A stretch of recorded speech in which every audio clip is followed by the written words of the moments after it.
AIDS. ஒரு பேஷண்ட்டுக்கு AIDS இருக்குதுன்னு தெரிஞ்சால் நிறைய பேர் வந்து இந்த ஒரு பர்டிகுலர் ரீசனால தான் அவங்களுக்கு எய்ட்ஸ் வந்திருக்கும் அப்படின்ட்டு அவங்களே அசியூம் பண்ணிவிட்டு அந்த பேஷண்ட் ஒரு மாதிரி பார்க்க ஆரம்பிச்சிருவாங்க. அது அப்படி கிடையாதுங்க. ஒரு பேஷண்ட்டுக்கு எய்ட்ஸ் இருக்குது அப்படின்னா அதுக்கு நிறைய ரீசன்ஸ் இருக்கலாம். இதனுடைய மெயின் ரீசன் என்னன்னு பார்த்தீங்கன்னா ஹெச்ஐவி வைரஸ். ஹெச்ஐவி வைரஸ்னால் என்ன? ஹியூமன் இம்யூனோ டெஃபிஷியன்சி வைரஸ் அப்படின்ட்டு சொல்லுவாங்க. இந்த வைரஸ் எப்படி ஒரு பர்சனுக்கு வருது அப்படின்னா ஒரு ஹெச்ஐவி அஃபெக்டான பர்சனுடைய பாடி ஃப்ளூயிட்ஸ்லேருந்து இன்னொரு பேஷண்ட்டுக்கு இது டிரான்ஸ்மிட் ஆகலாம்.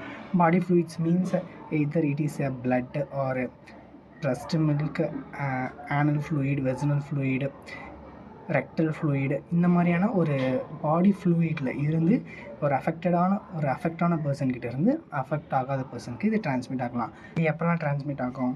பிளட் டிரான்ஸ்ஃபியூஷன் அப்போ ஒரு அஃபெக்டான பர்சன்கிட்ட இருக்கக்கூடிய பிளட் வந்து ஒரு நான் அஃபெக்டட் பர்சனுக்கு பிளட் டிரான்ஸ்பிளான்ட் பண்ணும்போது அல்லது ஆர்கன் ரீப்ளேஸ்மெண்ட் பண்ணும்போது இந்த மாதிரியான சமயத்திலலாம் வந்து இது அக்கர் ஆகிறதுக்கு சான்சஸ் இருக்குது. ஒரு மதர் வந்து பேபிக்கு பிரஸ்ட் ஃபீடிங் பண்ணுறாங்க அப்படின்னா அந்த பேபிக்கு வந்து டிரான்ஸ்மிட் ஆகிறதுக்கான சான்சஸ் இருக்குது.